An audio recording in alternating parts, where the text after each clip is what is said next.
సినిమాలతో వరుస విజయాలు అందుకొని సత్తా చాటారు దర్శకుడు ప్రశాంత్ నీల్. ఇప్పుడు ఆయన ఎన్టీఆర్ తో కొత్త సినిమా చేసేందుకు సిద్ధమవుతున్నారు. ఎన్టీఆర్ 31 వర్కింగ్ టైటిల్ తో పట్టాలు ఎక్కనున్న ఈ పాన్ ఇండియా చిత్రాన్ని మైత్రి మూవీ మేకర్స్, ఎన్టీఆర్ ఆర్ట్ సంస్థలు సంయుక్తంగా నిర్మించిన సంగతి తెలిసిందే. ఇప్పటికే అధికారికంగా ప్రకటించిన ఈ సినిమా ఈ నెల 9న హైదరాబాద్ లో పూజా కార్యక్రమాలతో ప్రారంభం కానుందని సమాచారం. ఇప్పటికే దీనికి సంబంధించిన ఏర్పాట్లు మొదలు పెట్టినట్లు తెలుస్తుంది.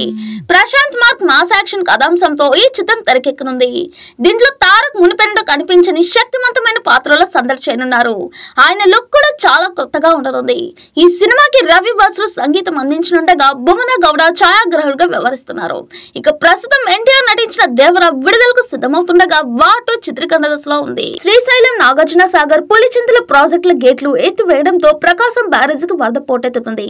దీంతో బ్యారేజ్లోని మొత్తం 70 గేట్లను ఎత్తి 73,227 క్యూసెక్ల నీటిని దిగువకు విడుదల చేస్తున్నారు. మరోవైపు కాల్వల ద్వారా 13,477 క్యూసెక్ల నీటిని విడిచిపెడుతున్నారు. సాయంత్రం లేదా రాత్రికి 1,00,000 క్యూసెక్లకు చేరుకునే అవకాశం ఉందని అధికారులు అంచనా వేస్తున్నారు. గేట్లు ఎత్తిన నేపథ్యంలో కృష్ణా, ఎన్టీఆర్ జిల్లాల అధికారులు సమన్వయంతో వ్యవహరిస్తున్నారు. దిగువ ప్రాంతాల ప్రజలను అప్రమత్తం చేశారు. కాల్వల ద్వారా విడుదల చేసే వరద నీరు పూడిక ప్రభావంతో రోడ్లపైకి చేరుకోకుండా ఎప్పటికప్పుడు పర్యవేక్షిస్తున్నారు. పాత star cricketer Rishabh Pant social మీడియాలో పెట్టిన పోస్ట్ నెట్టింట వైరల్ గా మారింది.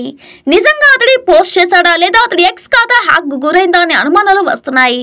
ఇందుకు పంత్ ఏం పోస్ట్ పెట్టాడంటే పారిస్ ఒలింపిక్స్ లో నీరజ్ చోప్రా జావెలిన్ తో ఈవెంట్ ఫైనల్ కు చేరాడు. గత టోక్యో గేమ్స్ లో బంగారు పథకం సాధించిన అతడిపై ఈసారి కూడా భారీ ఆశలే ఉన్నాయి.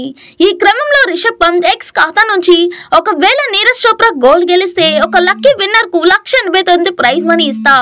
అలాగే ఎవరైతే లైక్స్ ఎక్కువ చేసి కామెంట్స్ చేస్తారో వారికి అవకాశం. అలాగే టాప్ 10 లో నిలిచిన వారికి విమాన టికెట్లు అందజేస్తా. భారత్ నుంచి కాకుండా ప్రపంచంలోని ఇతర ప్రాంతాల నుంచి మన సోదరుడికి మద్దతు ఇవ్వండి అంటూ పోస్ట్ చేశాడు. డార్లింగ్ హీరో ప్రభాస్ భారీ విరాళం ప్రకటించాడు. రీసెంట్ గా కేరళలోని వయనాడ్ లో వరద బీభత్సం సృష్టించింది. ఈ క్రమంలో 300 మందికి పైగా చనిపోయారు. మరికొందరు గల్లంతయ్యారు.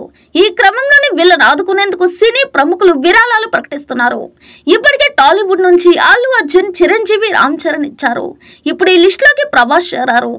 కేరళ వరద బాధితుల కోసం అల్లు అర్జున్ 25 లక్షలు ఇవ్వగా చిరంజీవి, రామ్ చరణ్ కలిపి ₹1,00,00,000 అందించారు. ఇప్పుడు ప్రభాస్ ఏకంగా ₹2,00,00,000 కేరళ సీఎం రిలీఫ్ ఫండ్ కి మెచ్చుకుంటున్నారు. దక్షిణాది నుంచి సూర్య, జ్యోతిగా విరాళాలుగా ప్రకటించారు. అయితే తెలుగు నుంచి ఇప్పటి వరకు బన్నీ, చిరు, చరణ్, ప్రభాస్ మాత్రమే ఇచ్చారు.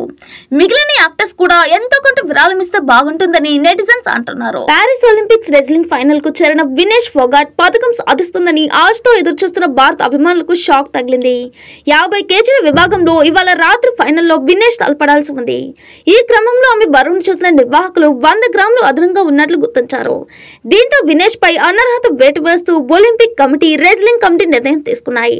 వినేష్ ఫోగాట్ 50 కేజీల విభాగం నుంచి అనర్హత వేటును ఎదుర్కోవాల్సి వచ్చింది.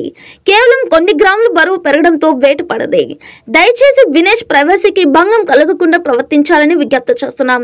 అనర్హత వేటు వార్తలను పంచుకోవడం అత్యంత బాధాకరమని భారత ఒలింపిక్ సంఘం వెల్లడించింది. ఏపీ సీఎం చంద్రబాబు అధ్యక్షతన సచివాలయంలో మంత్రివర్గ సమావేశం జరుగుతుంది. కేబినెట్ భేటీలో పలు కీలక అంశాలపై చర్చించి ఆమోదం తెలుపనున్నారు. స్థానిక సంస్థలు, సహకార సంఘాల ఎన్నికల్లో 3 పిల్లలు ఉంటే పోటీకి అనర్హులనే నిబంధనను రద్దు చేసే అవకాశం ఉంది. దీనిపై భేటీలో చర్చిస్తున్నారు. వైకాపా హయాంలో ఎక్సైజ్ శాఖలో జరిగిన అవకతవకలు, మత్స్యకారులకు నష్టం చేకూర్చేలా గతంలో తీసుకొచ్చిన 212 జీవో రద్దుపై చర్చ జరుగుతుంది. మావోయిస్టులపై నిషేధం పొడిగిస్తూ కేబినెట్లలో తీర్మానం చేసే అవకాశం ఉంది. మాజీ సీఎం జగన్ బొమ్మ పేరు ఉన్న సర్వే రాళ్లను ఏం చేయాలనే అంశంపై సమావేశంలో చర్చించారు.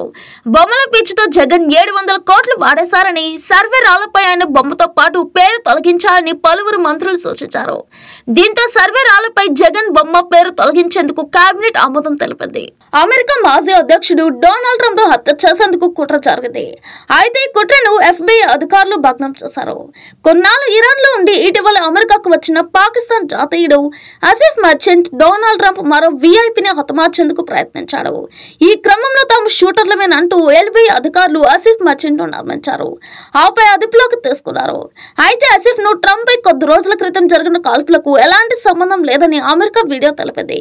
సుప్రీం లీడర్ అయాతుల్లా అలీ ఖమేనీని తర్వాత ఇరాన్ లో అత్యంత శక్తివంతం వ్యక్తిగా పరిగణించే జై జనరల్ కాసిం సులేమానీ హత్యకు ప్రతీకారం తీర్చుకున్నందుకు ఆసిఫ్ మర్చెంట్ ట్రంప్ పై కుట్రకు యత్నించినట్లు సమాచారం. ప్రస్తుతం ఫిజీ పర్యటనలో ఉన్న రాష్ట్రపతి ద్రౌపది ముర్ము ఆ దేశ అత్యున్నత పౌర పురస్కారం క్యాంపెయిన్ ఆఫ్ ఆర్డర్ ఆఫ్ పీజీని మంగళవారం అందుకున్నారు. ఈ సందర్భంగా ద్రౌపది ముర్ము మాట్లాడుతూ రెండు దేశాల మధ్య సంబంధాలను కొనియాడారు. ఫిజీతో మరింత బలమైన దృఢమైన సంబంధాలను ఏర్పాటు చేసుకోవడానికి భారత్ సిద్ధంగా ఉందని తెలిపారు. ఫిజీ పార్లమెంట్ ను ఉద్దేశించి ఆమె ప్రసంగించారు. విస్తీర్ణం పరంగా భారత్ ఫిజీల మధ్య చాలా వ్యత్యాసం ఉన్నప్పటికీ ఈ రెండు దేశాల్లోని శక్తివంతమైన ప్రజాస్వామ్యం వంటి అనేక ఉమ్మడి అంశాలు ఉన్నాయని అన్నారు. ఫిజీ, న్యూజిలాండ్, తైవాన్ లిస్ట్ దేశాల్లో 6 రోజుల పర్యటన కోసం సోమవారం రాష్ట్రపతి న్యూఢిల్లీ నుంచి బయలుదేరి వెళ్లారు.